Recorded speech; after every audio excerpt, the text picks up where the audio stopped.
कृष्ण महिमा जो रस खान ने लिखा एक कविता है और इसमें मैं आज आपको सिखाऊंगा कवि परिचय और कृष्ण महिमा का सरल भावार्थ, जो कि 4 छंद हमें अपने पाठ्य पुस्तक पर मौजूद हैं। तो उन चारों छंदों को हम सरल भावार्थ में आलोचना करेंगे।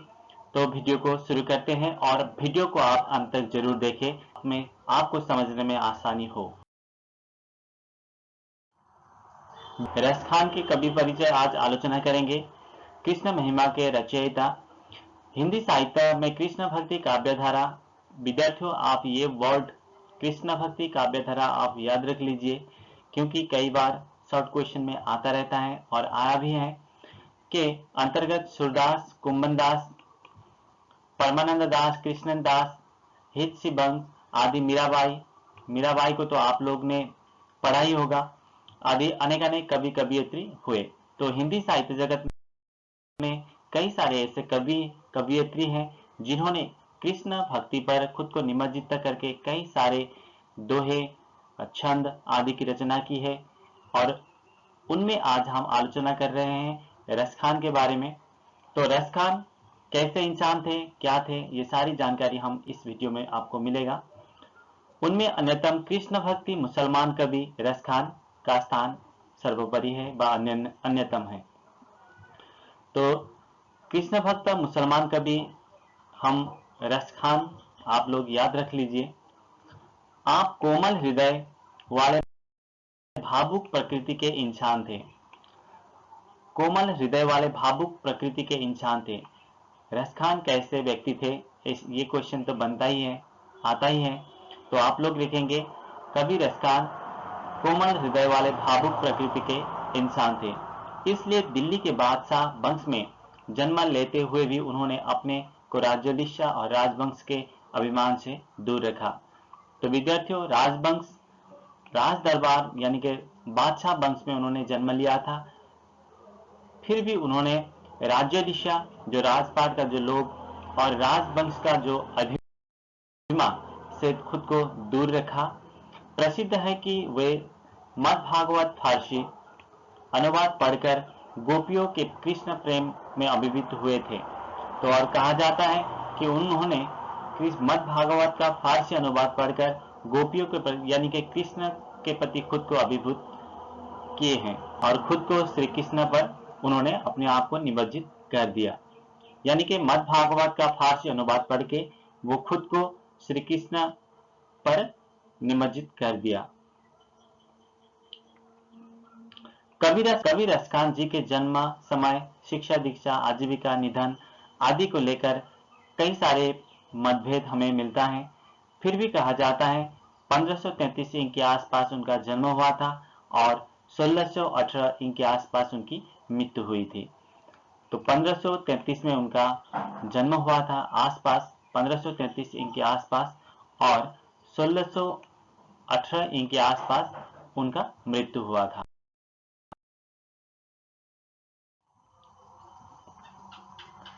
प्रसिद्ध है कि गोकुल में आपने गोस्वामी विठलनाथ जी से भक्ति की दीक्षा ग्रहण की थी। उन्होंने किससे भक्ति की दीक्षा ग्रहण की थी?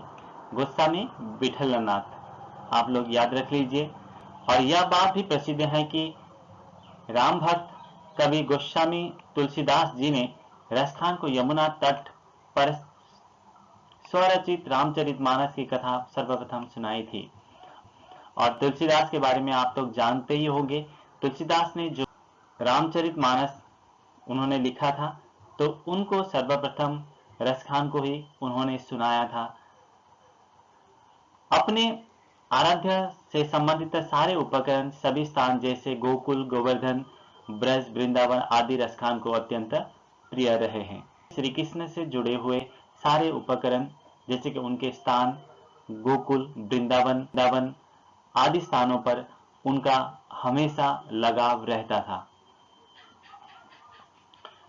उनकी रचना की ओर आलोचना करेंगे। प्रेम भक्ति कवि रस खान की 4 रचनाएं प्रमाणित मानी जाती हैं। तो उनकी रचनाएं कितने प्रमाणित मानी जाती हैं, ये क्वेश्चन बनता ही है एक। तो आप लोग लिखेंगे 4 प्रमाणित मानी जाती हैं। 1 नंबर सुजान रस खान, प्रेम वाटिका, दान लीला और अष्टयाम। ये 4 हमें याद रखनी हो गई। आपकी काव्य भाषा साहित्यिक ब्रज हैं जिनमें सहजता, मधुरता और सरसता सर्वत्र विराजमान है। उनकी जो भाषा है साहित्यिक भाषा ब्रज हैं जिनमें सहजता, मधुरता और सरसता सर्वत्र विराजमान है। आपने दोहा, कवित्व और सवया छंदों का ही अधिक प्रयोग किया है। भावुक हृदय से बनी उनकी रचनाओं में हमें मिलता है भक्ति रस, प्रेम रस और काव्य रस। तीनों रस भरपूर विद्यमान उनके लेखनियों में हमें मिलता है। अंततः कवि का नाम रस खान संपूर्ण सार्थक यानी कि रस की खान सार्थक बन पड़ता है, यानी कि उनको रस की खान यानी कि रस खान को रस की खान कहा जाता है। तो विद्यार्थियों, ये रहा कवि परिचय।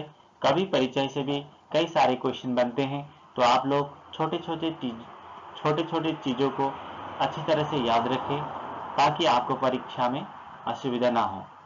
तो आगे बढ़ते हैं। आज आलोचना करेंगे कृष्ण महिमा। इन जो 4 छंद आप लोग को अपने पाठ्य पुस्तक पर दिया हुआ है, पहला, दूसरा, तीसरा और चौथा, ये चारों छंदों को हम कंप्लीट आलोचना आज इस वीडियो में ही करेंगे। तो आप लोग वीडियो में अंत तक बने रहें, वीडियो को स्किप ना करें, ना छोड़ें, अंत तक देखें। उसके पहले मैं आपको संक्षिप्त सारांश देना चाहता हूं कि कृष्ण महिमा ने कवि ने किस प्रकार की बात कही है, किस लिए उन्होंने लिखा है। कृष्णमय कविता कवि रसखान जी का है। कवि रसखान जी हिंदी साहित्य में कृष्ण भक्ति काव्यधारा के अंतर्गत अनेक कवि कवियत्री में एक उच्च कोटि के अधिकारी हैं व उनका स्थान सर्वोन्नतम है। भावुक हृदय से बने उनकी रचनाओं में भरपूर भक्ति रस, प्रेम रस, काव्य रस तीनों विद्यमान है व पाया जाता है। इन्होंने दोहा, कविता और छंदों का अधिक प्रयोग किया है। कृष्ण महिमा शीर्षक के अंतर्गत संकलित 4 छंदों में सुजान रसखान से लिया गया है। तो ये कहाँ से लिया गया है? सुजान रसखान से, जो उनकी 4 रचना प्रमाणित मानी जाती थी। तो पहले यानी कि सुजान रसखान से उनकी ये कृष्ण महिमा लिया गया है। इन चारों छंदों में कृष्ण भक्ति की महिमा की प्रकट हुई है। भाव की तल्लीनता, मार्मिकता और भाषागत सरसता चारों छंदों में विद्यमान है। वे कृष्ण भक्त के आधार से अपने सर्वत्र अर्पित करने के लिए तैयार हैं। सर्वत्र अर्पण यानी कि अर्पित करने के लिए तैयार हैं, क्योंकि कृष्ण के चरण बिना इस मनुष्य जीवन का सार्थक नहीं है। विद्यार्थियों, 4 छंद में चारों की आलोचना करेंगे और पहला छंद में हमें मिलता है मनुष्य हो तो वही रसखान बसो, ब्रज गोकुल गांव के ग्वारन, जो पशु हो तो कहाँ बसु मेरो, चरो नित नंद की धेनु मरझान, पाहन हो तो वह गिरी को, जो धर्यो कर छत्र पुरंदर धारन, जो खग हो तो बसेरा करो, मिली कामदिली कुल कंदल की दारन। तो यहाँ पर कवि कहते हैं प्रथम छंद में, यानी कि ये जो पहला छंद है शीर्षक कविता यानी कि कृष्ण महिमा शीर्षक के प्रथम छंद में कवि रसखान कहते हैं कि अपने आराध्य श्री कृष्ण से सानिध्य गहरी इच्छा का संकेत मिलता है। वह मनुष्य, पशु, गाय, पंछी जो भी प्राणी हुए सभी को ब्रज गोकुल के गांव में ही जन्म लेने को कह रहे हैं। यानी कि वो चाहते हैं कि जितने भी जो मनुष्य हो, पशु हो, पंछी हो, श्री कृष्ण के सानिध्य में जुड़े रहे, क्योंकि वह ब्रज गोकुल कृष्ण की जन्मभूमि है, यानी महान पवित्र भूमि है। वहां कामदिली कुल के किनारे स्थित वृंदावन कृष्ण जी की लीला भूमि है। इसके पर्वत या पहाड़ जो भी हैं सभी को वहां जाकर रहने की कहा कवि आग्रह कर रहे हैं। कृष्ण भक्ति के पागल जैसे हो गए, यानी कि वो खुद को श्री कृष्ण के प्रति खुद को समर्पित कर चुके हैं। यहाँ कवि फिर से मैं आप लोग को दोहरा रहा हूँ, मनुष्य हो तो वहां रसखान बसो ब्रज गोकुल गांव के ग्वारन। अगर मनुष्य के रूप में फिर रसखान जी इस धरती पर आते हैं या पुनर्जन्म होता है, तो वो ब्रज गोकुल गांव के ग्वारन के साथ संग उनका रहने की जिज्ञासा वो करते हैं। अगर वो पशु हुए तो उन्हीं पशुओं के साथ रहने का जिज्ञासा करते हैं, जो कि नंद की जो पशु थे, यानी कि नंद की गाय को जो चराया करता था, यानी कि श्री कृष्ण, उन्हीं के सानिध्य से उन्हीं के साथ उन्हीं पशुओं के साथ वो रहने की जिज्ञासा करते हैं। अगर पहाड़ हो तो वह गिरि को जो धर्यो कर छत्र पुरंदर धारण। अगर वो पहाड़ बनते हैं यानी कि पर्वत बनते हैं तो वही पर्वत बनने की इच्छा व जिज्ञासा लेते हैं मन में से श्री कृष्ण ने एक उंगली से उठाया था, जो कि गोवर्धन पर्वत। अगर वो खग यानी कि खग मतलब पंछी है, खग हो तो बसेरा करो मिली कामदिली कुल कदम की डारन। अगर वो पंछी बनते हैं तब वहीं पर रहना पसंद करते हैं, जो ऊंचे ऊंचे कदम में वो रहने की या वहां घोंसला बनाकर रहने की जिज्ञासा करते हैं। द्वितीय छंद में या लकटी और कामरिया पर राजती हूँ पुर को तजी डारो। आठों सिद्धि नभो विधि के सुख नंद की गाय चराए बिसारो। रस खान कवर इन आखिन सो ब्रज के बन बाग बाग तगार निहारो। कोटिल हो कलाधौत के धाम करिल के कुसंग ऊपर बारो। यहाँ पर दूसरे पद में अपने उपास्य से जुड़े अलग अलग उपकरणों पर सर्वत्र नौछावर करने की प्रबल अभिलाषा प्रकट हुई है। कृष्ण भक्ति में गोकुल, ब्रज, वृंदावन सभी स्थानों का कुंजल रहने वाले करिल होते हुए भी हर कदम पर कृष्ण भक्ति को रसखान अपने को निमज्जित होकर सब दुख पीड़ा कष्ट सहन कर केवल कृष्ण महिमा में विलीन होने की इच्छा व्यंग करते हैं।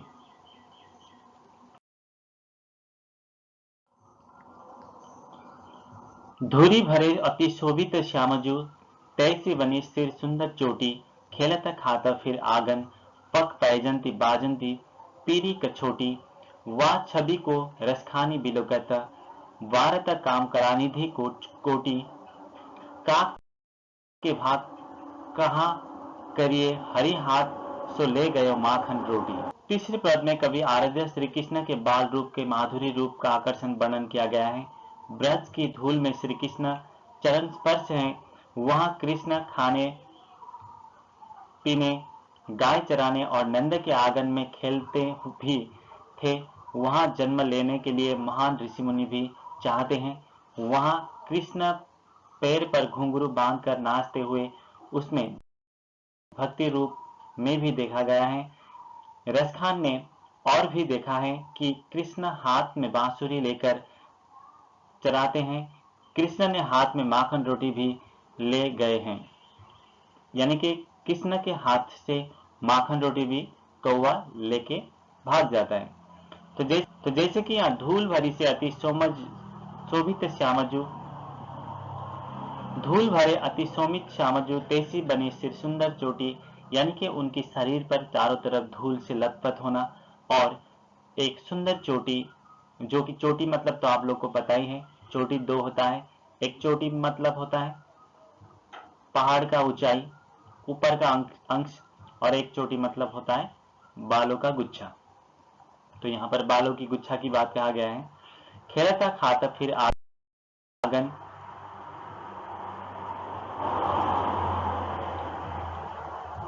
आंगन में वो खेलते खाते यानी कि फिर गिरते थे फिर उड़ते थे, इस प्रकार की बेस में वो पग पैजंती बांधती पीरी कछोटी, यानी कि पग में पैरों में पैजंती पग पैजंती बाजती, यानी कि पैरों में घुंघरू बजते हुए वो खेलते थे, गिरते थे, हाथ खाते थे। और वह छवि को रसखान बिलोकता 12 काम करानी तकोटी, उस छवि रसखान के हृदय में अब भी बैठा हुआ है। काक के भाग कहाँ करिए हरी हाथ से ले गयो माखन रोटी। और जिस प्रकार वो खेलते थे खाते थे, सब धूल में लुत्फुत होकर खेलते थे और उनके हाथों से कौवा माखन रोटी भी खा के लेके भाग जाता था। तो ये रहा इसका भावार्थ।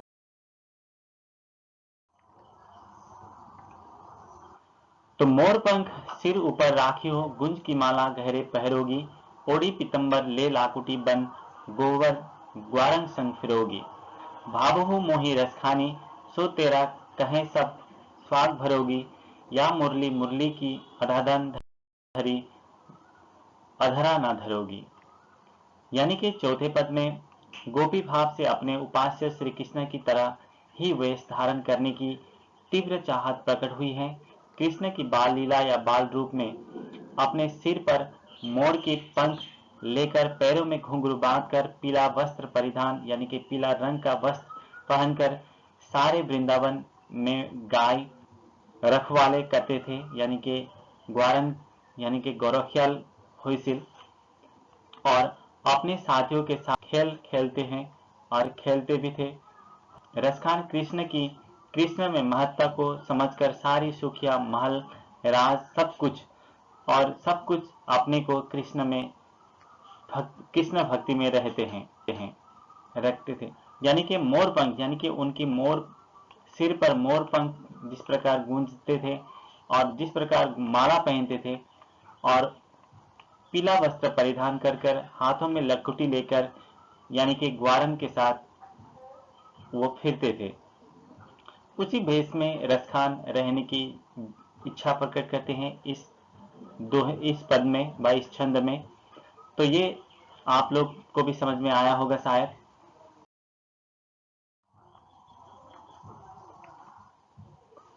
यहाँ कवि ने कृष्ण भक्ति की अत्यंत गंभीर भाव से वर्णन किया है। जिस तरह कोई मनुष्य भक्ति के बिना जीवन बिताना असंभव है, वृंदावन में कृष्ण ने वृंदावन वासियों को हर पल में एक नए साधारण बालक की तरह मदद करके आ रहे हैं, और ग्वारिनियों के बीच अपने कृष्ण प्रेम भावनाओं की सुंदर रूप में वर्णन किया गया है।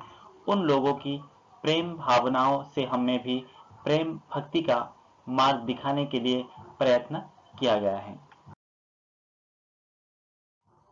तो विद्यार्थियों, आज हमने पढ़ा कृष्ण महिमा, जो कि आपके पाठ्य पुस्तक है। यहाँ 4 छंद है, पहला छंद, दूसरा, तीसरा और चौथा। इन चारों छंदों को हम लोग ने आलोचना की। तो आप लोग भी इस वीडियो को आप अच्छी तरह से देखें और समझने की कोशिश करें।